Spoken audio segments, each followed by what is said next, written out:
आकाशवाणी भोपाल से प्रस्तुत हैं प्रादेशिक समाचार।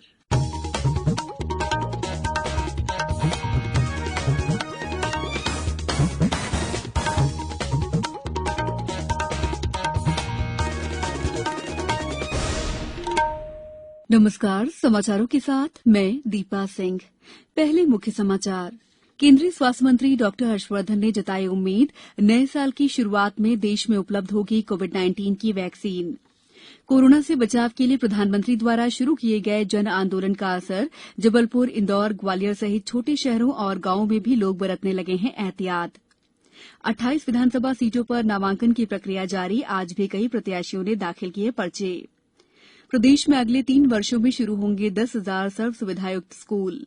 और बांछड़ा और कंजर समुदाय को समाज की मुख्य धारा से जोड़ने के लिए रतलाम पुलिस ने की अभिनव पहल।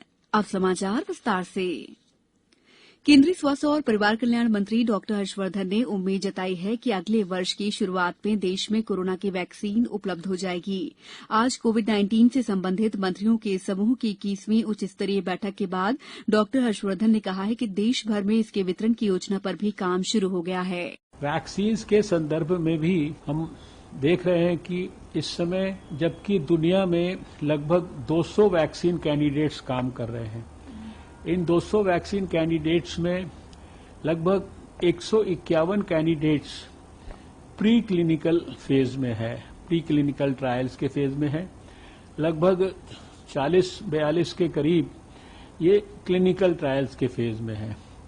वर्चुअल आधार पर हुई इस बैठक में डॉक्टर हर्षवर्धन ने कोरोना योद्धाओं के प्रयासों की प्रशंसा करते हुए कहा कि भारत में संक्रमण से ठीक होने वालों की दर विश्व में सर्वाधिक 86.78% है, जबकि मृत्यु दर भी सबसे कम 1.53% है। मंत्री समूह ने लोगों से आगामी त्योहारों के मौसम में कोरोना संक्रमण से संबंधित सभी आवश्यक सावधानियों का कड़ाई से पालन करने की अपील की।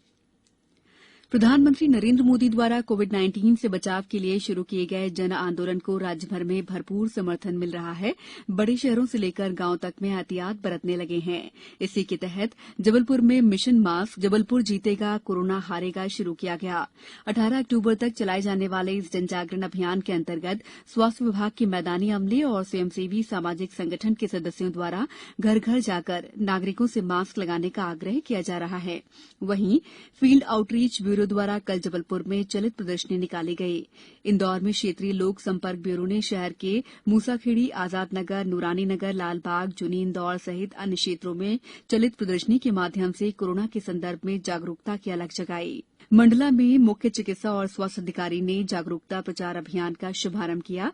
उधर ग्वालियर में क्षेत्रीय लोक संपर्क ब्यूरो ने चलित प्रदर्शनी के माध्यम से जागरूकता अभियान की शुरुआत की। दमोह में रोको टोको अभियान के तहत नुक्कड़ नाटक के माध्यम से कोरोना से बचाव की जानकारी दी गई। वरिष्ठ पत्रकार डॉक्टर प्रकाश हिंदुस्तानी ने लोगों को कोविड-19 से बचाव के उपाय अपनाने की अपील की है। मैं प्रकाश हिंदुस्तानी हूँ, देश के सबसे स्वच्छ शहर इंदौर में रहता हूँ। आप सबसे अपील है, मास्क पहने, 2 गज की दूरी मेंटेन करें, साफ सफाई का ध्यान रखें, अपने हाथों को साबुन से धोएं, पौष्टिक आहार करें, नियमित रूप से योग आदि करें और हमेशा भीड़ भरी जगहों पर जाने से बचें। अगर हम ये सब चीजें करेंगे तो कोरोना के संक्रमण को काफी हद तक हम दूर भगा सकते हैं।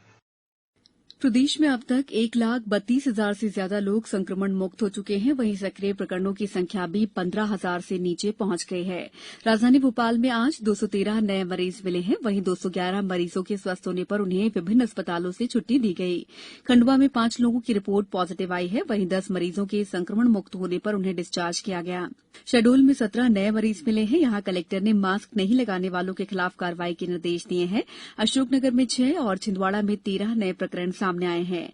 देवास में 15 नए मरीज मिले हैं। वहीं 18 लोगों के स्वस्थ होने पर उन्हें अस्पताल से छुट्टी दी गई। जबलपुर स्थित जवाहरलाल नेहरू कृषि विश्वविद्यालय के वैज्ञानिकों ने धान की नई प्रजाति जवाहर धान 206 तैयार की है, जो मात्र 120 दिनों में ही पककर तैयार हो जाती है। खास बात यह है कि इस धान के सूखने के बाद भी इसके पौधे गिरते नहीं हैं, जिससे इसके दानों की गुणवत्ता बरकरार रहती है। वैज्ञानिकों का दावा है कि इस धान में किसी भी प्रकार के रोग नहीं लगेंगे। विश्वविद्यालय के वैज्ञानिक डॉक्टर संजीव कुमार सिंह ने बताया कि महज 1 एकड़ क्षेत्रफल में किसान 20 से 22 क्विंटल तक धान की पैदावार कर सकते हैं।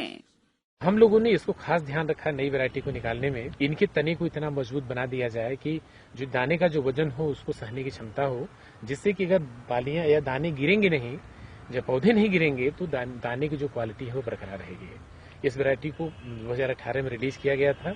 2020 में इसका नोटिफिकेशन हुआ लगभग पूरे मध्य प्रदेश के लिए, और इसका बीज विश्वविद्यालय के पास उपलब्ध है। इस बार बहुत सारे किसान ले गए हैं। कोविड-19 से बचाव और सुरक्षित रहने के 3 उपाय। मास्क लगाएं, 2 गज दूरी है जरूरी, सुरक्षित दूरी रखें, हाथ और मुंह साफ रखें। ब्रेक के बाद समाचारों में आपका एक बार फिर स्वागत है। प्रदेश में 28 सीटों पर होने वाले नामांकन की प्रक्रिया जारी है। सागर की सुर्खी सीट से भाजपा प्रत्याशी गोविंद सिंह राजपूत और बसपा प्रत्याशी गोपाल अहिरवार ने आज अपना नामांकन पत्र दाखिल किया। वहीं सांची विधानसभा उपचुनाव के लिए आज 2 नामांकन भरे गए। कांग्रेस प्रत्याशी मदनलाल चौधरी और निर्दलीय कमल सिंह तिरपालिया ने पर्चा दाखिल किया। छतरपुर की बड़ा मलहरा सीट से कांग्रेस प्रत्याशी रामसिया भारती ने नामांकन जमा किया। वहीं अनूपपुर में 3 अभ्यर्थियों ने नाम निर्देशन पत्र जमा किए। मंदसौर जिले की सुवासरा सीट से कांग्रेस उम्मीदवार राकेश पाटीदार ने आज डमी नामांकन भरा। वहीं इसी सीट से भाजपा प्रत्याशी हरदीप सिंह डंग ने भी पर्चा दाखिल किया। हालांकि दोनों ही उम्मीदवार पार्टी से बी फॉर्म मिलने पर दोबारा नामांकन दाखिल करेंगे। अशोकनगर में आज एक भी प्रत्याशी ने नॉमिनेशन नहीं भरा। राजगढ़ की ब्यावरा सीट से नामांकन के दौरान कांग्रेस और भाजपा प्रत्याशियों पर मामला दर्ज किया गया। इन पर कोविड-19 दिशा निर्देशों का उल्लंघन करने का आरोप है। देवास के हाट पिपलिया में 3 और खंडवा में आज एक अभ्यर्थी ने नामांकन दाखिल किया। प्रदेश भाजपा कार्यालय ने आज उपचुनाव वाले 28 विधानसभा क्षेत्रों के लिए वीडियो प्रचार रथ रवाना किए। इन रथों को मुख्यमंत्री शिवराज सिंह चौहान, पार्टी के प्रदेश अध्यक्ष वीडी शर्मा सहित अन्य वरिष्ठ नेताओं ने हरी झंडी दिखाकर रवाना किया। वहीं कांग्रेस ने भाजपा के प्रचार रथ पर आरोप लगाते हुए कहा कि जहां महामारी से हर वर्ग परेशान है, वहीं भाजपा लाखों रुपए खर्च कर हाईटेक डिजिटल रथ निकाल रही है।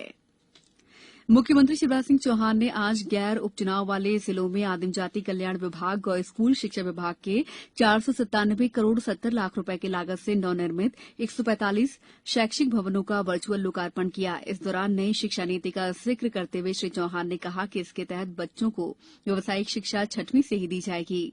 मुख्यमंत्री ने बताया कि अब राज्य में 20 से 25 किलोमीटर के दायरे में एक पूर्ण विकसित स्कूल बनाया जाएगा, जहां गुणवत्तापूर्ण शिक्षा दी जाएगी। अगले 3 वर्षों में ऐसे 10,000 स्कूल खोले जाएंगे। रतलाम में देह व्यापार और अपराध के लिए कुख्यात बांछड़ा और कंजर समुदाय को समाज की मुख्य धारा से जोड़ने के लिए पुलिस ने एक अभिनव पहल की है। पेश है हमारी संवाददाता की एक रिपोर्ट। प्रदेश में ये अपनी तरह का पहला प्रयास है।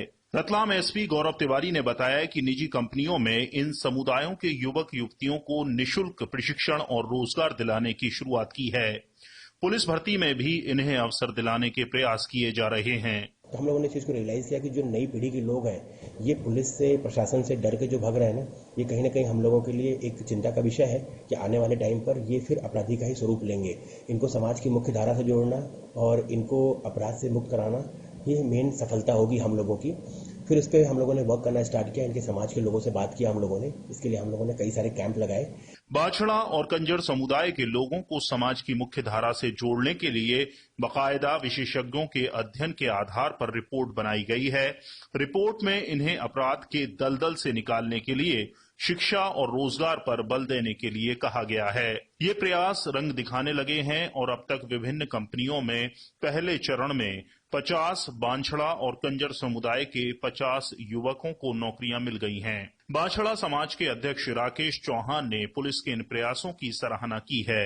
बहुत बढ़िया खुशी की बात है और प्रशासन और प्रशासन का दोनों ऐसी योजना लागू करने के लिए स्वागत है। समाज के युवाओं को ये अवसर मिलना अपराध रोकने के साथ साथ पीढ़ियों से चली आ रही सामाजिक कुप्रथा को रोकने में भी कारगर साबित हो सकती है। रतलाम से अदिति मिश्रा के साथ समाचार कक्ष से मैं राशिद अहमद खान। अब कुछ समाचार संक्षेप में। 2011 बैच के आईएएस विजय दत्ता दतिया के नए कलेक्टर होंगे। चुनाव आयोग के निर्देश पर वर्तमान कलेक्टर संजय कुमार को हटाया गया है। सतना जिला अस्पताल का पुराना आईसीयू भी अब सेंट्रलाइज ऑक्सीजन सिस्टम से लैस हो गया है। सांसद गणेश सिंह ने कल इसका लोकार्पण किया। छतरपुर जिला राजस्व प्रकरणों के निराकरण में प्रदेश में पहले पायदान पर पहुंच गया है। अंत में मुख्य समाचार एक बार फिर। केंद्रीय स्वास्थ्य मंत्री डॉक्टर हर्षवर्धन ने जताई उम्मीद, नए साल की शुरुआत में देश में उपलब्ध होगी कोविड-19 की वैक्सीन। कोरोना से बचाव के लिए प्रधानमंत्री द्वारा शुरू किए गए जन आंदोलन का असर। जबलपुर, इंदौर, ग्वालियर सहित छोटे शहरों और गांवों में भी लोग बरतने लगे हैं एहतियात। 28 विधानसभा सीटों पर नामांकन की प्रक्रिया जारी। आज भी कई प्रत्याशियों ने दाखिल किए पर्चे। प्रदेश में अगले 3 वर्षों में शुरू होंगे 10,000 सर्व सुविधायुक्त स्कूल। और बाछड़ा और कंजर समुदाय को समाज की मुख्य धारा से जोड़ने के लिए रतलाम पुलिस ने की अभिनव पहल। बुलेटिन के अंत में आप सभी से एक अपील, मास्क और 2 गज की दूरी, हाथ धोना भी है जरूरी। नमस्कार।